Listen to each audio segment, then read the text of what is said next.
4 years.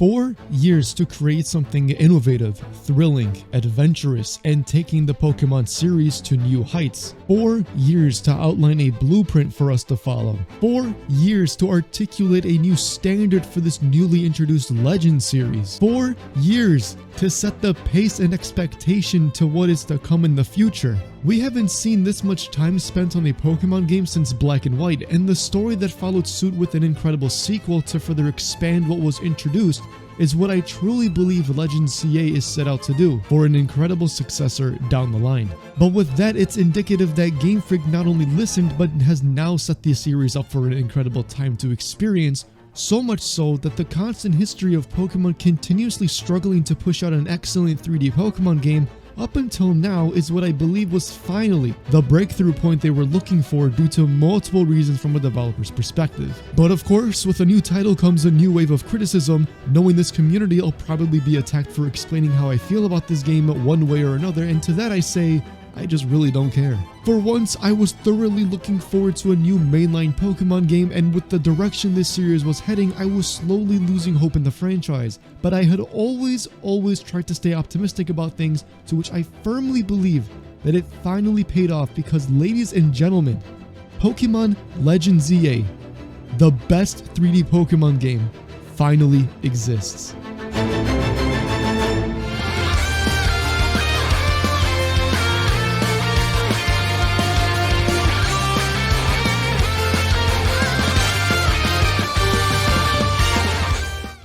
I wanted to start off this video saying that my personal opinion about this game isn't coming from any bias, and that I'm a huge fan of the series like the majority of you that watch these videos, and if something released that I wasn't a fan of, I'm typically very vocal about it. But when it comes to not liking a game, the amount of forced hate I saw online, and yes, I say forced because the negative reviews I saw towards this title on this platform from my perspective seemed very disingenuous to me, and to the point where you have literally other people attacking other people that simply liked the game. That's why when I said I didn't care about any negativity that would come my way for simply stating how I feel towards this game, whether it was good or even bad for that matter, that it doesn't come from a place of malice, but to say that opinions about a Pokemon game online really shouldn't get you punished at all. But of course, it's the way that it comes off that matters too. Some points I watched was that people were upset for not being able to craft items, ride Pokemon, stuck in the city, Mega Evolution being broken, and it just makes me wonder if those people understood the game that they were playing. This is a game that takes place in the future, not the past. In Legends Arceus you can craft items, but you're in the future. You don't need to craft anything, there are shops, we are way past that point.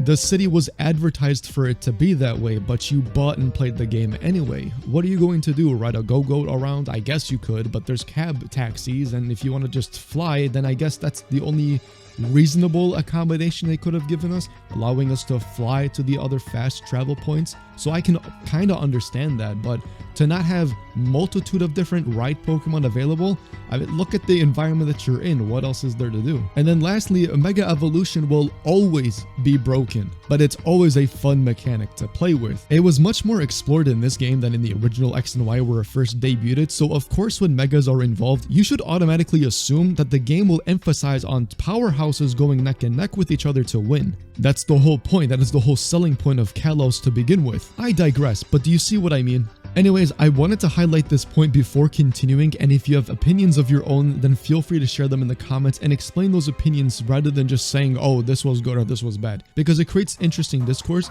and I genuinely love reading through them.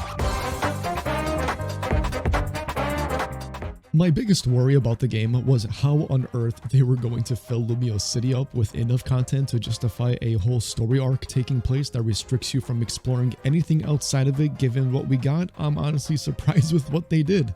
Sure, the wild zones feel off at times, especially the snow zone where it feels super random to have an environment like that, but with what the story entailed, I guess it kind of makes sense to a degree with how they were being handled. because otherwise I didn't know how else they were going to have players go around catching wild Pokemon, since again it only takes place in the city, which overall was an interesting decision considering traditionally players are able to explore other areas as this is a Pokemon game after all. But accessing the rooftops, sewers, wild zones, and even casually running into Pokemon in the city as you walk around felt pretty normal as you continue playing the game. The only time I felt like it should have allowed us to go outside of the city was in the post game, where they let you catch both the Xerneas and Yveltal, since they are both arriving to Lumiose from outside of it, so it felt weird fighting them locally in the city. Considering how heavy this game went with its story, you would think it would cause a bit more commotion amongst the common folk of the city, but I digress. There were so many side missions that I personally enjoyed a lot more than Legends Arceus, since a majority of them gifted you very useful items to use in your playthrough, and the way you access the spots you need to get to those missions allowed a great opportunity to explore the city itself and find areas that you otherwise would have taken a lot longer to find on your own. The selection of Pokemon they chose to put into this game felt great, definitely a good mix of fan favorites aside from the Pokemon they were obviously going to put in because of the megas that they already received in the past games, which also has led to some pretty cool and niche teams being used. I saw someone use a Panpour the whole time in their playthrough and I thought that was pretty cool. But I overall really enjoyed seeing all of the new mega evolutions that were introduced either through story or by other means. And yes, Starmie's looks so funny and is quickly growing on me. But of course, no Mega Flygon, which is so sad. But for those of you that don't know, there was a concept for this Pokemon already, but it never made it to the final product back in ORAS, and now I just don't think we'll ever get it. The character customization has been the best it's been since Sword and Shield. I was hoping we could customize the Mega Ring that we put on ourselves, but maybe at some point we can change it and it becomes a feature where, I don't know, maybe it's a different animation depending where you put it.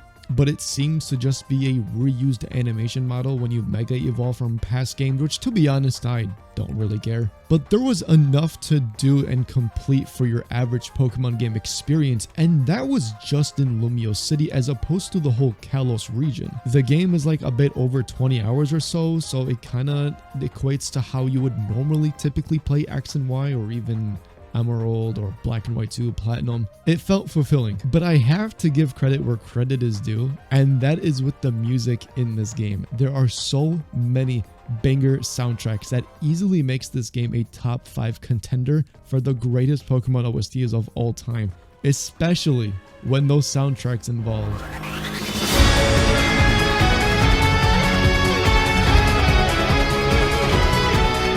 the newly introduced combat system is the closest we will ever get to battling it out like the Pokemon anime, and let me tell you, this system is so fun. No power points, you don't need to use/rely on huge damaging moves, accuracy isn't a worry, confusion doesn't work the way that it normally does, and most of the status conditions are the same but can be worked around if it's inflicted on you. But overall, this new system revamped the way players need to approach battles. The speed stat is the most important from my understanding for both cooldown, move activation, and other means of keeping momentum, because the Pokemon needs to position itself, use the move, repeat, and depending on the move, the speed stat isn't necessarily going to make all that big of a difference, because moves like Solar Beam, Thunder, Fire Blast all take time to charge up and use. You could get hit twice during that charge up time, so it's more optimal to run moves from my experience that you can use quickly and consecutively back to back to win.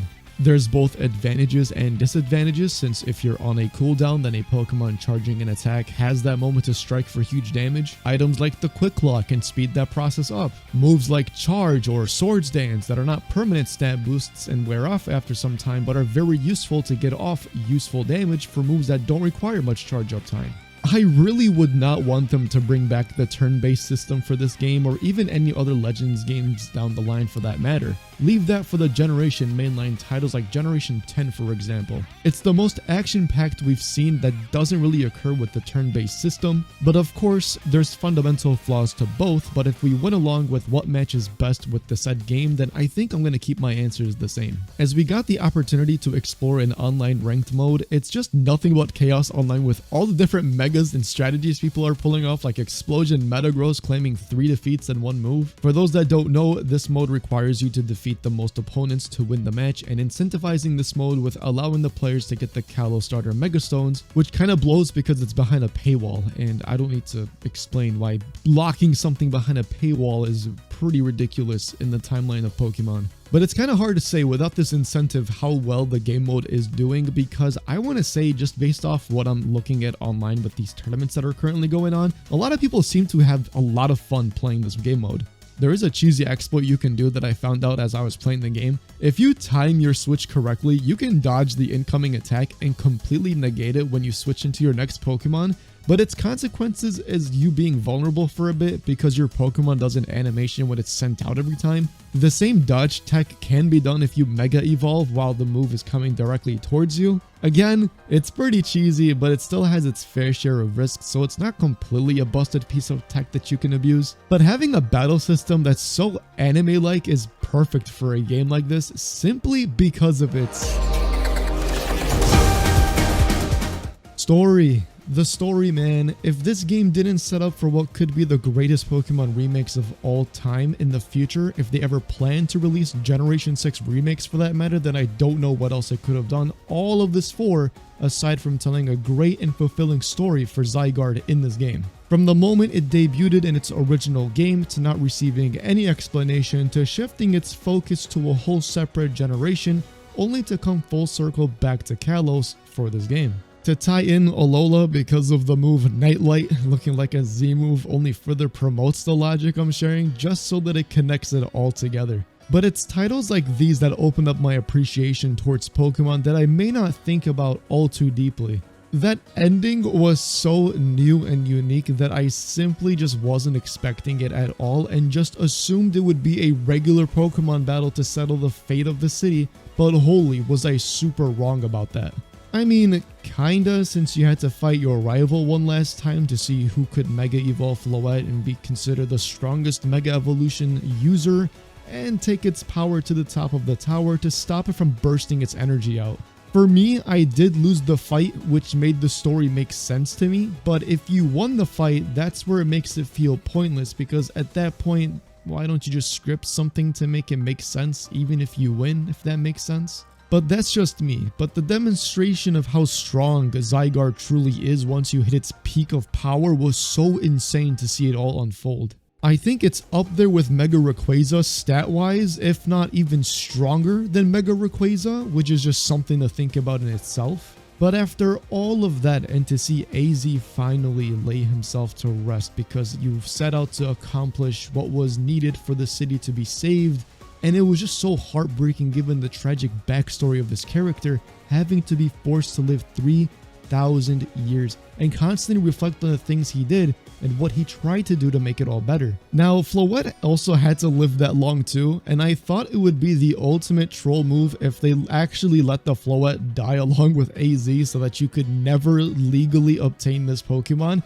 Now, if you guys didn't know, AZ's Floette was always coded into the games, but it was never legally distributed by the companies. So you just always had a mystery data in the game files where Floette is just there, but we finally got what was supposed to be given to us so long ago in this game. L, aka Lysandre, also reveals that he has to live 3,000 years as well, and his battle theme specifically had that sense of remembrance of trying to remember his past as he was with Team Flare, while also sounding hopeful for the future. Because it was revealed by him that he lost some of his memories after Zygarde saved him, after the events of what he tried to commit with the canon in the original X and Y games, and from what I'm seeing based on his physical appearance, is that his left eye also lost complete sight. And on top of that, when characters typically show themselves losing sight in an eye, I'm not sure if it's just portraying stuff within our history in this world,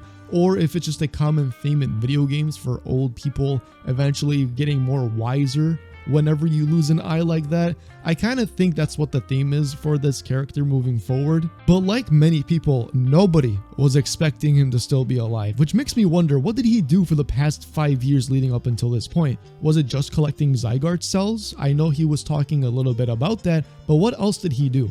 Overall, I'm pretty sure we are going to see a lot of this character in future games. The brand new characters they introduced were all wonderful, even to the point where I think the new trio being Team MZ easily outclasses the other trio set of rivals in X and Y. The new characters had a lot of story written out for them so that you can learn just even more about them, not just their backstory and how they shaped themselves up to be where they are today. And best of all, their designs looked incredible. Every single one of them. I think it makes it almost impossible to hate any of their designs, to be honest. Team Flares, Grisham, and Giselle, even other random NPCs around the city constantly referencing characters from the previous games and always asking questions of their whereabouts, which I believe is a setup for a potential remake down the line, because Game Freak is in fact telling us they haven't forgotten about these characters, such as Clement or even the Elite Four member Malva for that matter. We did get a name drop being Leon making his appearance at the hotel, which leads me to believe that Galar is actually confirmed to be in the Mega Evolution timeline.